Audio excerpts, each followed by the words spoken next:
morning and welcome to the How Can I Support My Child series.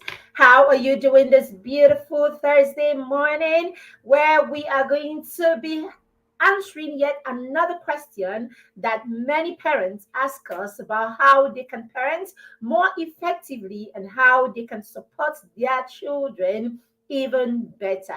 All right, today we are looking at the question: does my child need me to solve their problems?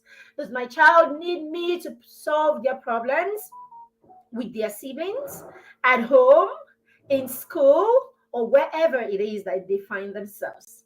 Dear parents, our children are going to look up to us. Our children are going to depend on us in many ways. Our children are going to learn what actions are acceptable and unacceptable. What you model to your child is going to be your child's way of response to the problems that they have in their environment. Whether that problem is in your home, outside your home, or where you are not even present.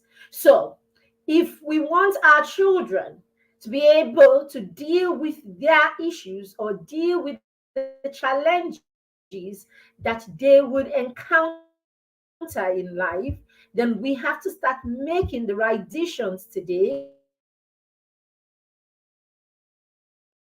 to make sure that our children are able to deal with those challenges and unacceptable situations that they would encounter in life. So, our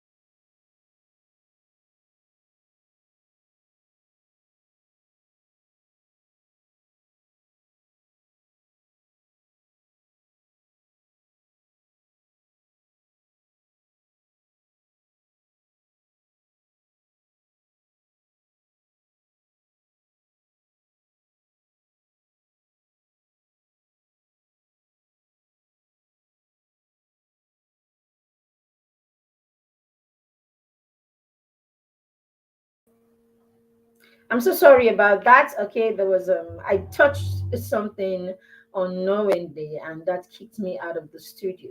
Sorry about that. All right, so what response you expect from your child or how you would expect your child to deal with life should inform the lessons that you give them today. So, how would you expect your child to deal with the problems that they encounter 5, 10, 15, 20 years from now? Then, however it is that you expect them to deal with their conflicts or deal with the challenges that they encounter during this period of their lives, should be what you are simulating today, should be what you are teaching today, should be how you are showing them how to deal with these issues today. My name is Mary Chima, and I am the founder of the Parenting Through Mentorship Academy and PTM Resources. I am also the proud matron of the Mastermind Circle, a peer mentorship and accountability group that we run for young children and preteens because we want to model to them how to deal with the conflict, how to deal with the challenges, how to deal with the problems that they will encounter at some point in their lives, because they definitely will encounter these things. Even the scripture says that God will be there to see us in times of need, times of our need, isn't it? When we go through what? When we go through the fire, he will be there. When we go through the waters, he will be there. He didn't say, because you know God, you will never go through the waters, you will never go through the fire. He says, whatever it is that you go through, I will be there. So, yes, parents, our children will go through turbulence in their lives, they will have conflicts, they will have challenges, and they will have problems. How we show them to deal with these things today, how we support them to deal with these things today, how we direct them, okay, to deal with the issues of life would inform how our children would do this in our absence. My name is Maribeth Chimar again. Let's move. So, Does my child need me to help them solve their problems? Should I answer yes or should I answer no? Okay, should I answer yes or no? I'm not going to be answering yes or no. We're going to be having a conversation, and while that conversation is ongoing, I will allow you pick your answers to whether you should allow your children, whether you should allow your children solve their problems or your challenges, or you should come in to help them. I'm going to give you two examples, right, of personal experiences that I have had, all right, and I will share with you what I did when I had those personal experiences, so that if it resonates, then yes. All right, so I remembered when our son was I remember when our son was somewhere around 6 or thereabouts, 5, 6 thereabouts. And so the way we do in our home, okay, to make sure that we are present in the children's life and present, for the events that are important in the children's life. Basically, when something is important, when something is a priority that we want to point the children to, what we do is we throw our weights behind that thing, or we make that thing, something that the children, we throw energy, that's the word. So we throw our energy behind that thing so that the child will see that this thing is important, because we believe that whatever you give energy will grow. So the children may not understand that they need a thing per time, or the children may not even know that they are good at it, or they may not show any interest in that area.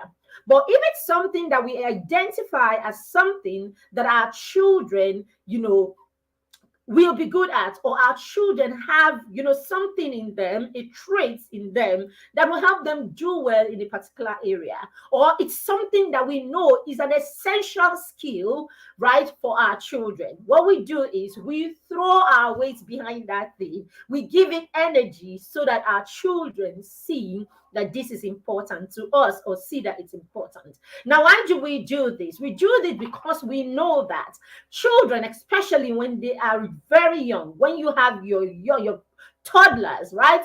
When your children are toddlers, and even your school age children, in fact, your children at all stages, it's just that it's so powerful in the first 6 years of their lives. Your children want to impress you, your children want your accolades, your children, they crave for you to see them and to see the things that they can do. Okay, you know how your child learns to flip, and the child like, mommy watch, and then he flips just so that you can go like, woo, well done, and all of that. So it's like that.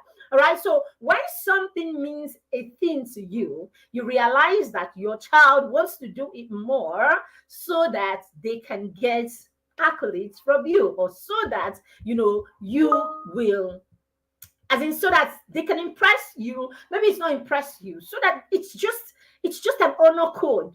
At that time, your children just want your acknowledgement, and they just want you to see them. All right. So it's a natural human thing. We all crave attention, isn't it? So that's, they want your attention.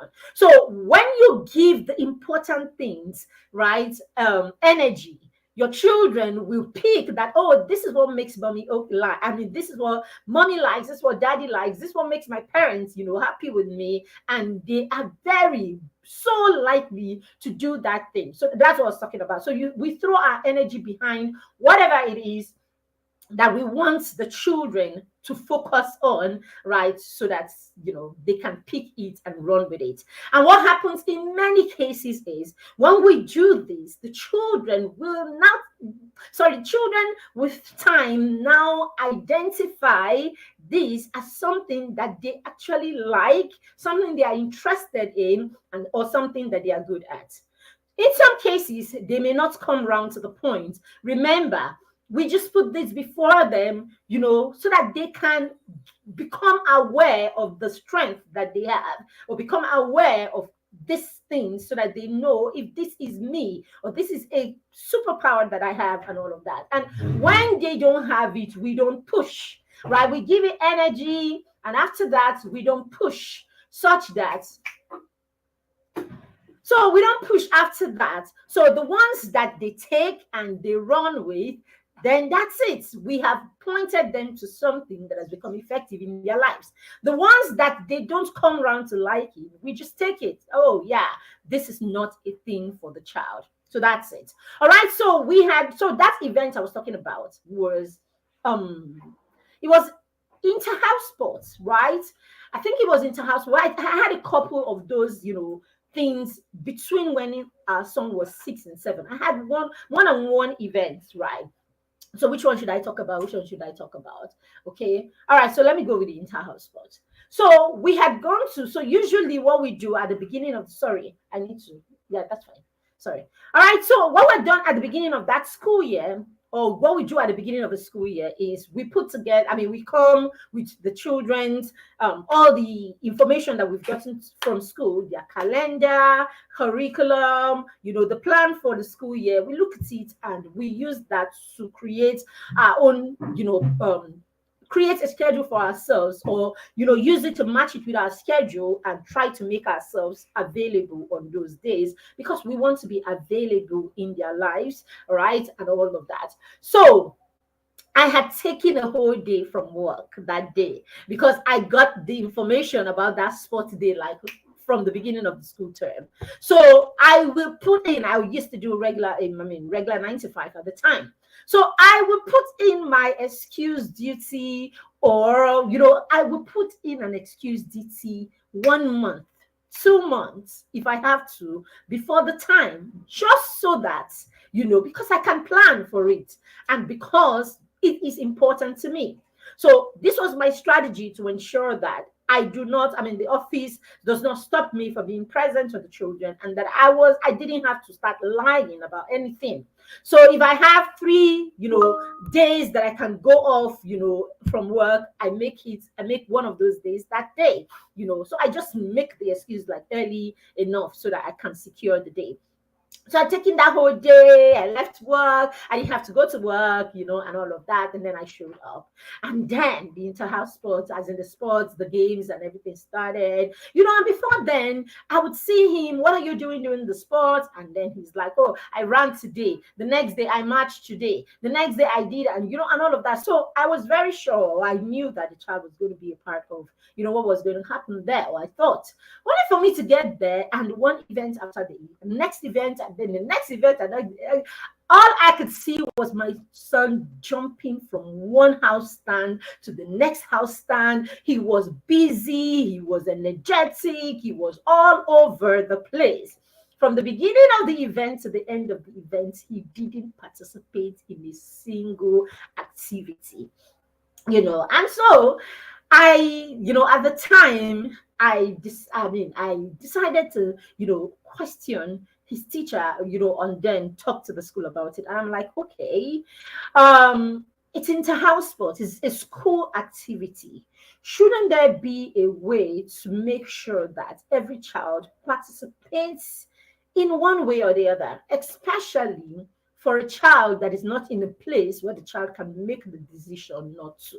So if it is sports, then we probably need to start helping children see the things that are important and the things that they need to, pay attention to, rather than, being about just, the winning part of it, So rather than just picking one, because what I noticed is during that event, there were people who had multiple chances to, to be in the event. They took multiple, events. They were in the march past, they did 100 meters, did relay. You know how it is, how you put in the best people to take all the events just because you want to win as a house. So I was like, if this is the mindset behind it, then we're not going to give children opportunities to try these things and enjoy being a part of school events, because it's going to look like the school events are made for only certain people who are strong, and all of that. So I had that conversation with the school. So at that time, that was me stepping in, isn't it? All right, I'll give you another instance. So another instance is this. our son had come home or had gotten report from school, that our son had gotten into, an altercation with another child. Now, these are not the kind of reports that we get normally, right? Our children don't get into altercations like that. They understand that you verbalize whatever you have to, say to the next person. You don't use your fists, you don't hit people, and all of that. So at today's, I had gotten to school and the teacher was like, blah blah blah, this is what happened, and all of that. And I'm like, okay, can I speak with him about it, and then I'll get back to you tomorrow. So when we got back home, we had a conversation, and I could see whatever it is, I could see how he was,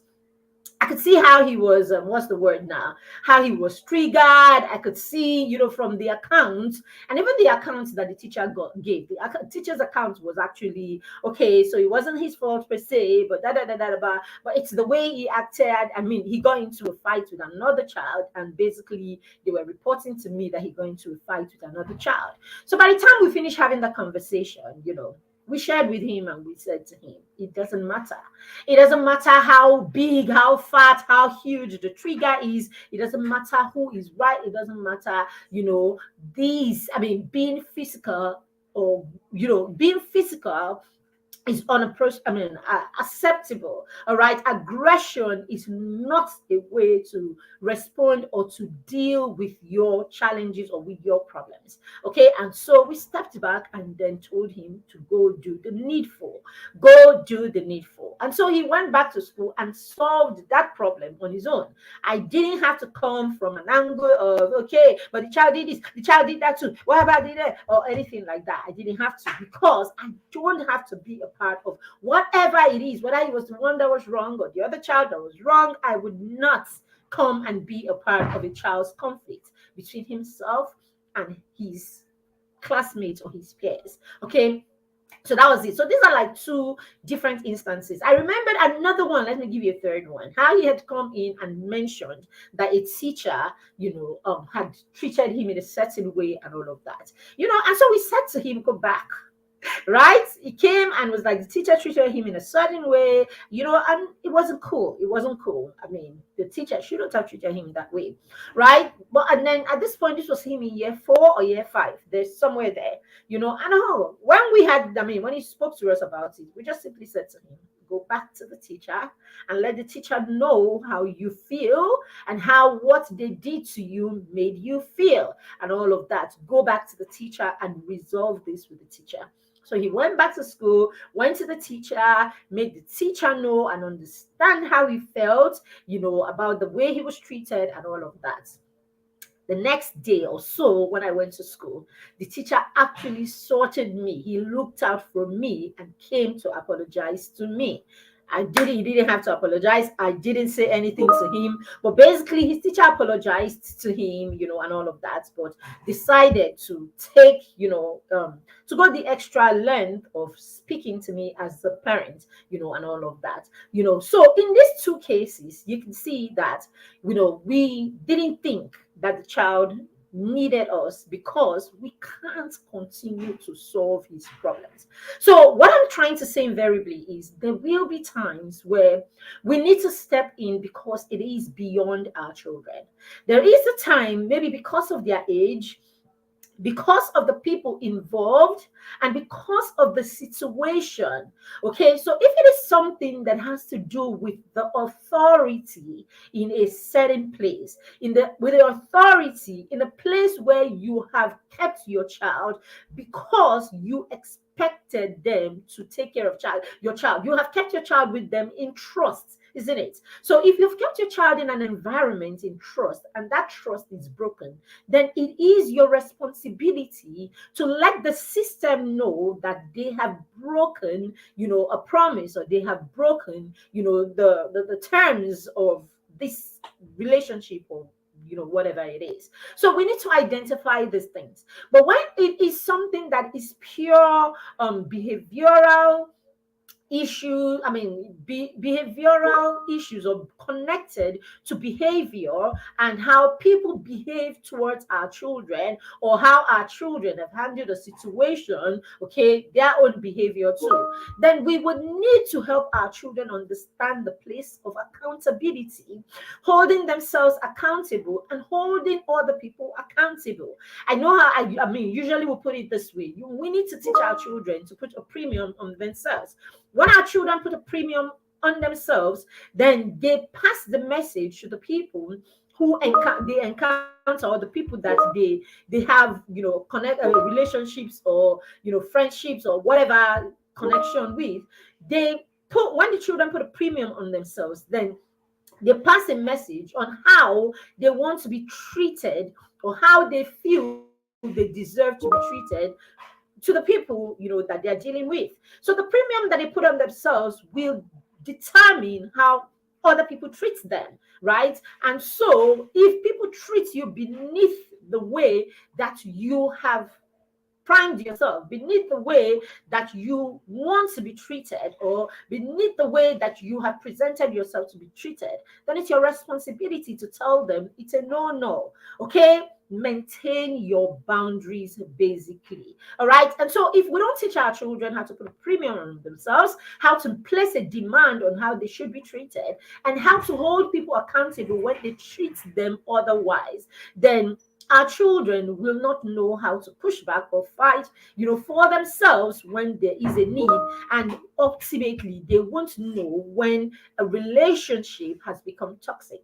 So we want to allow our children, what we should be doing is training our children to identify these things, okay, know how to resolve their conflicts, know how to be accountable in their relationships, demand that other people are accountable also for their reactions towards them, and so also understand what to do when they are being respected or when they are being disrespected. Very, very key. So let's look at, some of the things that will happen if we continuously come in to settle conflicts that our children have. Now, these conflicts could be conflicts at home with their siblings, or could be conflicts with other people outside the home, as I said. All right, or it could be how our children eventually understand and deal with the conflict that they will have even as they grow up in their workplaces, in their businesses, in their higher institutions, and everywhere they find themselves. All right, so let's move.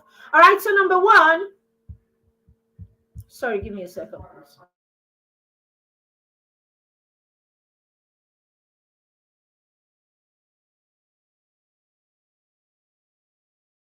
Sorry about that. There was a bit of noise in the background and I wanted to put that out. All right. So, number one, if we don't allow our children resolve their conflicts and we don't teach them, so the first thing you want to do is you want to teach them.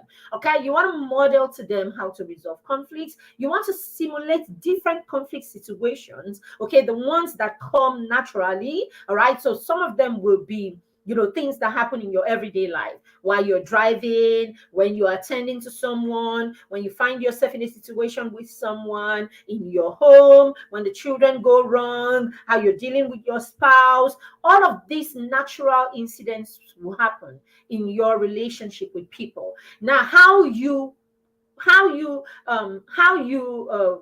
deal with these situations that your children see will form the first way your children will understand how to resolve their conflict. It is such a powerful, part of their lives, watching you and how you respond to your triggers, how you respond to, negative behavior, and how you respond to the things that happen, or your relationship with people. Okay, so that is the first way, place that your children will be learning from.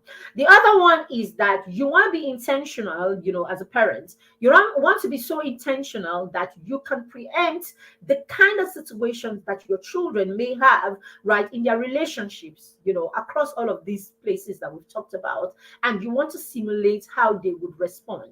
You can simulate by role playing. Okay, create these scenarios and then role play them so that your children know how to respond.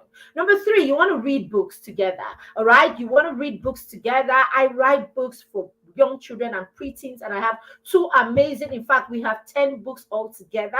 Each of these books is solving one problem or the other, whether they are teaching your children about how they can think of themselves and, embrace their superpowers, and giving them example of other people who have embraced their superpowers and have used them to become solution makers and become icons in the world, solving real world problems. African icons. This book is it. You have the conversation, have your child read this book, have a conversation around this book, and your child is on their way to knowing what to do, right? With themselves, with their big goals, with their big dreams, with the superpower that they have examples, and so they can follow trail. Amazing, amazing book. Okay, this is my newest publication. All right, I have this book that tells your child how to resolve conflicts within the family. All right, it's wisdom stories for champions. So it helps children learn how to resolve conflicts in their family, how to honor family, how to live and create family bonds, and how to go out of their way for family. As I said, the books that you read with your children is part of how you can simulate or how you can teach your children with real life situation how to deal with conflicts and the different events or challenges or problems that they will encounter in life. If we don't equip them to deal with these issues by themselves, and we place ourselves in that place where we are always there, the judge and the jury, to deal with every situation, what you're doing is you are prepping or priming your child to continue to depend on you and not to learn how to resolve their problems on their own. All right, so number one, it will do it will stifle their problem solving skills. It deprives the child of the ability to think critically, okay, and to learn negotiation skills. When you allow your child solve their problem, now when I send our son back to the teacher to go and let the teacher know how the teacher made him feel, what I've done is I have taught him to go back and learn how to talk to an adult respectfully and still pass how he feels or how the adult has made him feel. So that way he will learn, in times of conflict with people at work, bosses, and all of that. The child learns that I could still respect this person, but it does not stop me from having a stance. It doesn't stop me from upholding my values. A lot of times we teach our children, sorry about this. A lot of times we teach our children some kind of mock or kind of hypocritical kind of respect, such that because we've told them over and over to respect adults, to expect adults cannot be talked to, adults cannot be. So our children do not know how to stand by what they believe or how to call things what they are because adults are involved. So that's why we find them in situations that people have corrupt practices in their offices and, in all of that. And what do? They know this is wrong, but because we have taught them that adults should not be confronted or adults should not be spoken to, or we have gone to solve the problem every time it had to do with an adult. Your child never learns to hold an adult accountable. So what he went to do in that encounter with his teacher was to hold the teacher accountable respectfully. And what did he get? He got an apology, and the teacher even extended that apology to us.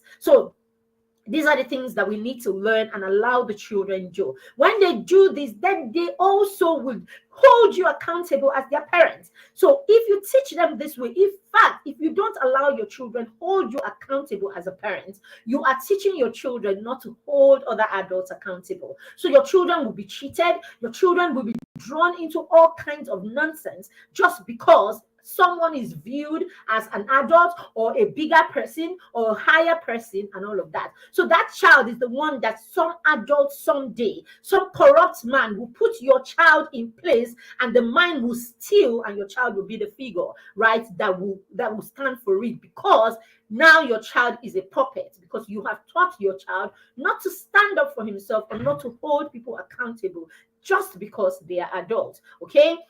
Now, in your home also, amongst their, I mean, their siblings, we should teach children to also deal with these problems. Because when you do this, you stop being the umpire, and your children learn to resolve their issues amongst themselves amicably. And this is you fostering a great relationship between your children, because now you have put in place a conflict resolution pattern that your children can resolve their conflict with or without you. We have heard of families that the moment their mothers passed away, that was the end of family union between the children. It became a case of, oh, hi, once in a while, and all of that. There was no deep, because the parents or a particular parent was the focal point, was the only thread that was holding the family together.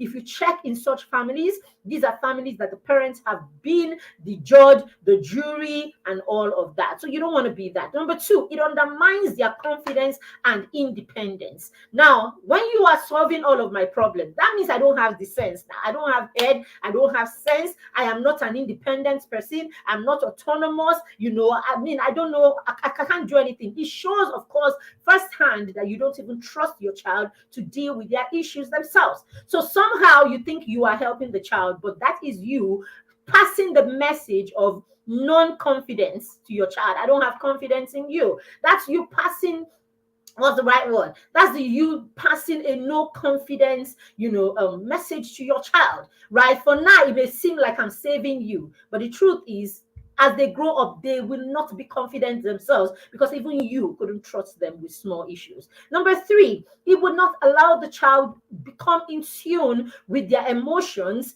accept their emotions, and learn how to express those emotions. Okay, as I said, our son had to go back to his teacher and spoke to the teacher and said, this is how what you did make me feel. So basically, we have pointed him to be in tune with his feelings and be able to express that feeling to the next person. Okay, when you create that atmosphere in your home where your children can negotiate a stance that you have or a decision that you have made. So our children know in our home that when we make decisions as their parents, they have a chance to come back later and try to negotiate. So when they don't want something, or when they are opposed to something that daddy and I have decided, and they come, what we say to them is, convince us. All right?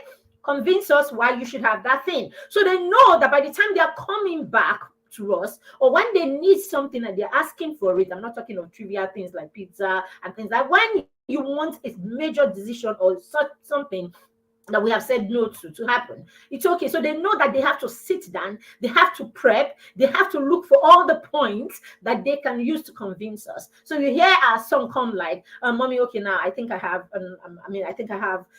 my reasons why I think you should do this differently, or you should oblige me. And then he begins to go pa pa pa pa pa. And then if he convinces any of us, we're like, okay, we've been convinced, okay, we've been bought over. That's what it is. When you do that, you're also teaching your child, you're teaching them negotiation skills. You are teaching them how to sell. Yes, you're teaching them how to sell. Selling is not about putting products in front of you and saying, I'm putting product in front of you and sitting down there and waiting for who will come and stand and say how much. Selling is you being able to convince the person in front of you that they need the product that you have. Like I'm trying to convince you that you need these books that I have. If you're parents of children who are 7 and above, your 7 to 13-year-olds need the books that I have. They will practically save your children. Unlocking excellence. So, excelling in class and beyond the classroom. All of these bedtime stories for champions. Raising champions. You don't want to raise champions. All right. So basically, that's what you do. You teach them all of this when you allow them resolve their conflict. The other one is you have them protect themselves. Sorry, when adults come in to solve problems, a lot of times what we do is we project our trauma. It is trauma that is driving you many times. Your child has been so and so has been done to the child in school. You pack your bag, you're going to fight. You're going to fight because this is you trying to give your child a certain life, and this is someone trying to make your child feel less. Oh, some people will be like, oh, their self-esteem, they are this. Calm down. It's your trauma that is pursuing you. It's not about the child. Most times it's about you. I remember someone saying something one time. a friend about how her child cannot go to school with a certain kind of food, right? Because when the teachers see it, when the teachers see the food, the teachers will think that you don't have food in your, I mean, you are poor in your home. So tell me how that is the child's problem. So a lot of times it's where we're coming from, why we need to, I mean, how we need to look a certain way so that people will see our status even without us being present. And we reflect these things in the way we dress our children sometimes, in the things that we get for our children. We know that these children will wear these things for a short time. We know that these children will use this thing for a short time. Yet, we're not thinking durability. We are thinking of what it is, how we will look, how people have to see them with a certain kind of thing so that they can accord us the status that we deserve. It's your problem. It's our traumas that are pursuing us, not the children. All right. So help the children, allow them resolve their problems. Okay. So that you don't come and use your trauma to resolve it, to go and fight with somebody. Oh, you remember that teacher that cheated you when you were a child. So you want to go and fight with this one so that they don't bring that nonsense near your child. Be calming down. All right, dear parents. All right, so it limits their ability to hold people accountable or hold themselves accountable. When you are constantly saving your child, you don't allow them account for their mistake or allow them, fix those mistakes, because here you are taking that opportunity away from them. All right, so I'm going to have to stop here for today, and I would like to invite you to go ahead and order our book or pre-order our book if you like your child to have these amazing resources. Thank you for joining me today. Let me know if you got value in the comment section, and if you like to order our book, just check in the comment section and you will see all you need to do this. Thank you. Have a fantastic rest of the day. Bye.